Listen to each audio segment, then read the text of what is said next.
Morning watcher, it was just another Tuesday morning in Elgin, the kind where the sky is that washed-out gray and you're already thinking about your second cup of coffee before the first one's even finished. The routine was always the same.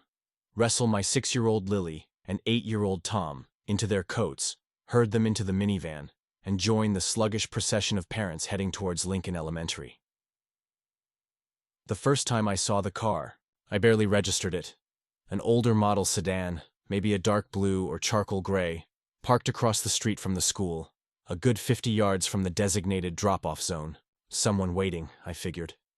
Maybe a grandparent, or someone early for a meeting. I was too busy making sure Lily didn't launch herself out of the car before I'd fully stopped.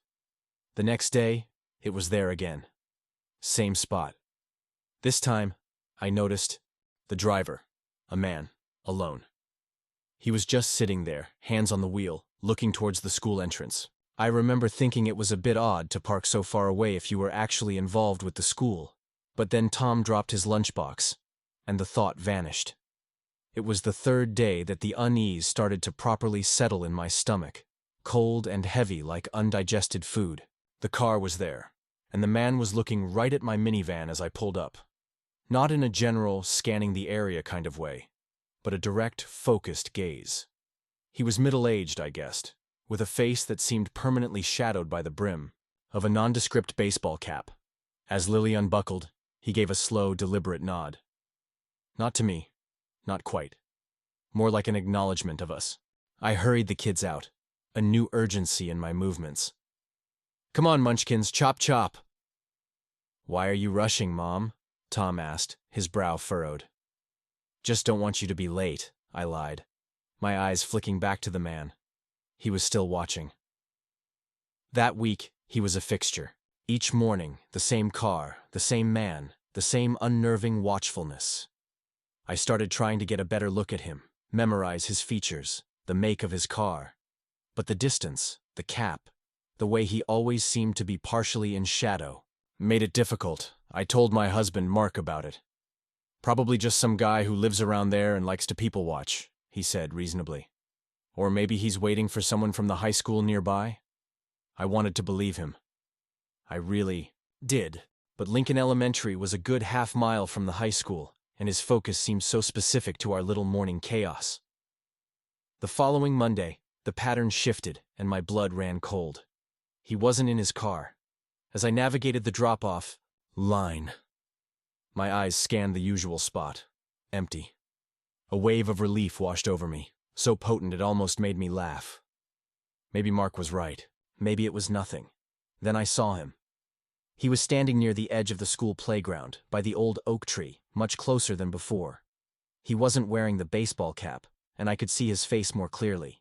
Thinning, greasy hair, pale skin, and eyes that seemed too small and dark. He had a slight smirk on his face. Lily, bless her innocent heart, skipped out of the car, her bright pink backpack bouncing.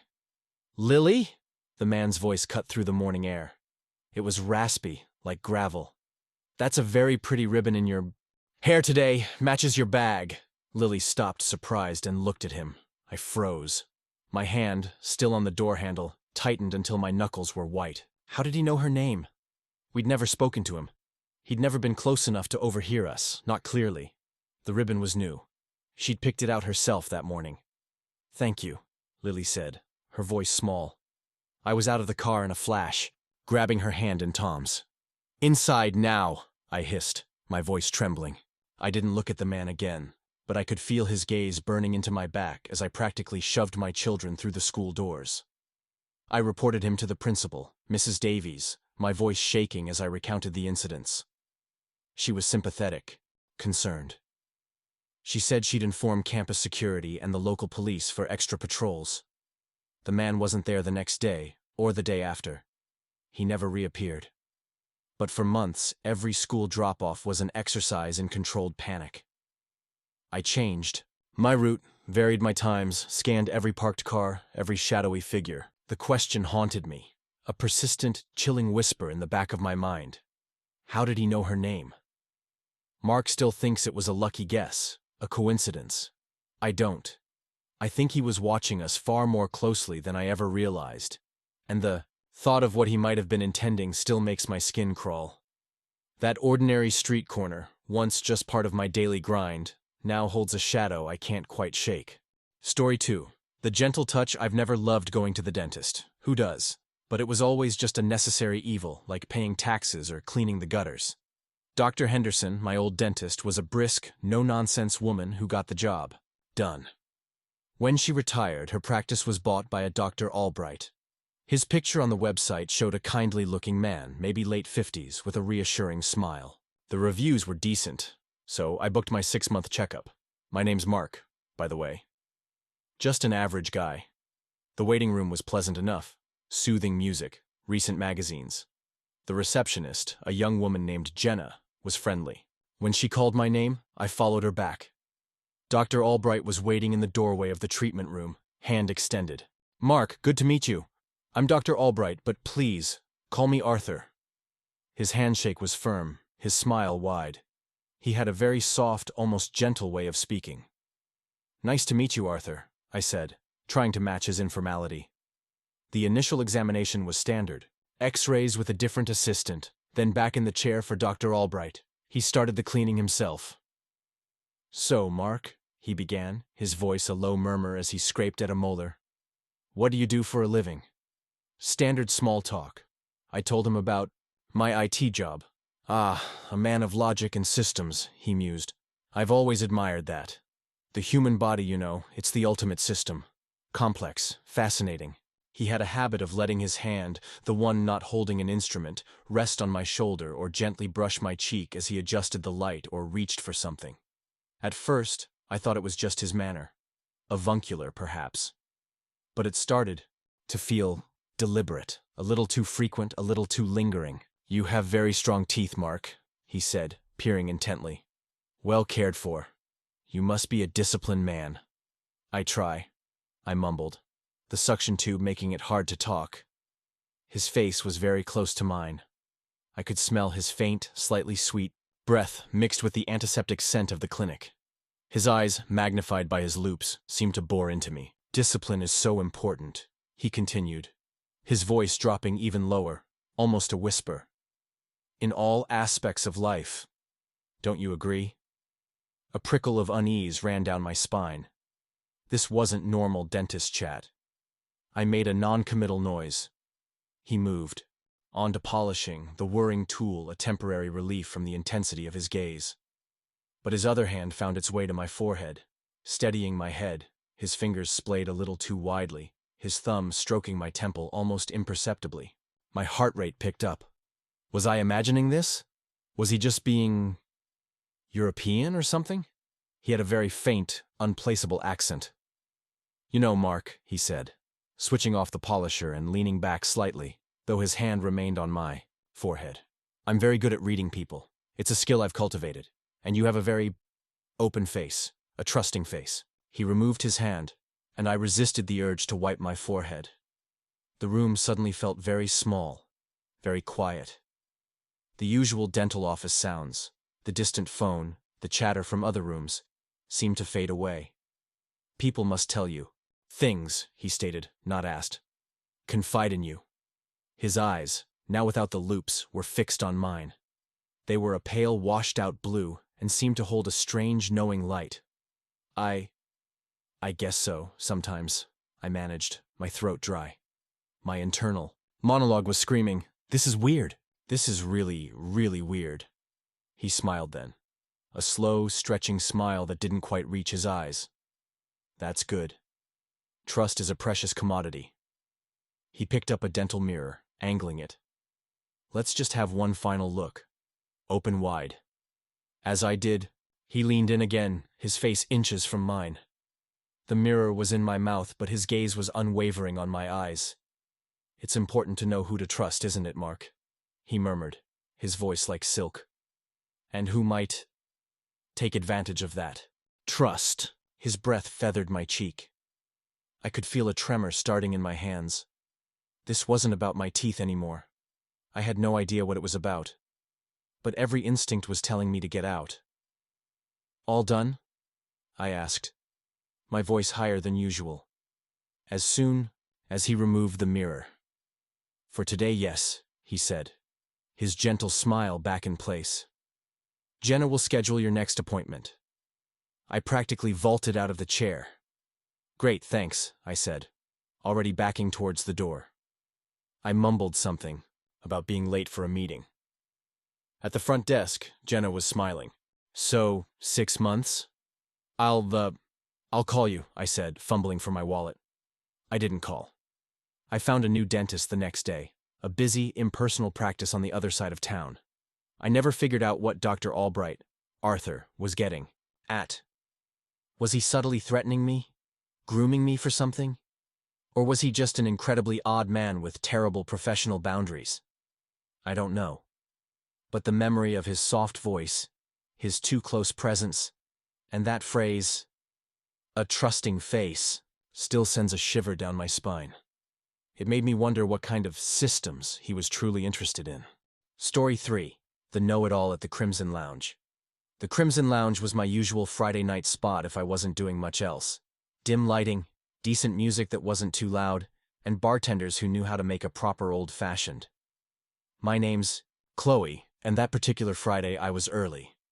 My friends, Sarah and Ben, were running late, stuck in traffic. So I snagged a stool at the bar, ordered my drink, and settled in to people watch. Waiting for someone, or just enjoying the quiet before the storm? The voice was smooth, cultured. I turned. A woman had taken the stool next to me. She was striking, sharp, dark bob, impeccably dressed in a tailored black jacket, with intense, intelligent eyes. Maybe late 30s, early 40s? Friends are late, I said with a small smile. Just me for now. I'm Elara, she said, offering a hand. Her grip was firm, cool. Chloe. The usual bar pleasantries followed. What do you do? Do you come here? Often. Elara was an engaging conversationalist, asking thoughtful questions, actually listening to my answers. But as we talked, I started to feel a subtle shift. Her questions became a little more specific. That's a lovely scarf, Chloe. Is it silk? You have a good eye for accessories. Thanks, I said, touching the scarf self-consciously. Just something I picked up. You live around here? She asked, swirling the ice in her own drink. Something clear with a twist of lime. Not too far, I answered vaguely. I'm generally pretty private with strangers. She smiled. This city's funny, isn't it? Big, but you keep running into the same types. My friends texted, still 20 minutes out. I ordered another drink. Or rather, Elara did. Another old-fashioned for Chloe, she told the bartender confidently, before I could even open my mouth. You seem like a creature of habit when you find something you like. Am I right? She was right. I usually stick to my favorites. I laughed, a little uneasily. Guilty, I guess. No guilt in knowing what you want, she said, her gaze very direct. So, this place you live that's not too far. Is it one of those charming little walk-ups in the Linden Park area? I always picture you in a place with character. My stomach did a little flip. I did live in Linden Park, in an old brick building. How could she possibly guess that? Coincidence, I told myself. Linden Park was a popular area. It's a nice neighborhood, I said, non-committally. Oh, it is, she agreed. Especially that little French bakery on Elm Street, just off the main drag. Their almond croissants are divine, aren't they? Cold dread washed over me. There was a French bakery on Elm, 2 blocks from my apartment, and their almond croissants were my weekend weakness.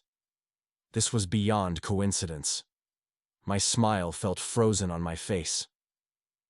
I haven't tried them, I lied, my voice sounding thin. Elara's eyes flickered, just for a second. Oh, you simply must. Tell them Elara sent you. She laughed, a light, tinkling sound that suddenly didn't seem charming at all. My phone buzzed on the bar next to my purse. A message from Sarah. Almost there. Excuse me, I said, my heart hammering. I need the ladies. I slid off the stool, needing a moment to think, to breathe. My mind was racing. Who was this woman? The restroom was tiny, dimly lit. I splashed water on my face. Okay, Chloe, don't panic. She's just observant. Or maybe she overheard you talking about Linden Park another time you were here? No, that doesn't explain the bakery. I took a deep breath and walked back out. Elara was still there, but she wasn't looking at the bar. She was holding my phone. My blood turned to ice. She looked up as I approached, a small, knowing smile on her lips. "You got a message from Ben," she said, her voice still smooth, but with an undertone I couldn't decipher. "He says they're parking. Hope you don't mind." I just glanced. She placed the phone back on the bar, screen up. "Ben," she mused, tapping a perfectly manicured fingernail next to my phone. "Is he the tall one with the glasses, or the one who's always telling those terrible puns?" I had never ever mentioned Ben's appearance or his penchant for bad jokes to her, or to anyone in this bar, ever. I snatched my phone and purse. "My friends are here," I said, my voice tight. "I have to go." "Of course," Elara said, her eyes glinting. "Don't let me keep you." "It was a pleasure, Chloe. I feel like I know you already." I didn't say goodbye. I practically ran out of the Crimson Lounge, not even looking to see if Sarah and Ben were actually there yet. I speed-walked the blocks to my apartment, keys clutched in my fist, looking over my shoulder every few seconds. I double-locked my door, drew all the curtains. I called Sarah, told her I was feeling sick, and went home. How did Elara know those things? The bakery, Ben's puns, even the subtle implication she knew what he looked like. Had she seen me with them before? Followed me? Hacked my phone in the seconds I was gone? The glance at the message felt like a monumental understatement. I never went back to the Crimson Lounge. I still get a knot in my stomach thinking about Elara's intense gaze, her uncanny knowledge. It wasn't overtly threatening, not in a way I could easily explain to the police, but it was deeply, profoundly unsettling. It felt like she had peeled back layers of my life with a few casual questions and observations, leaving me feeling exposed, targeted, and utterly unnerved by how easily a stranger could seemingly know everything about me.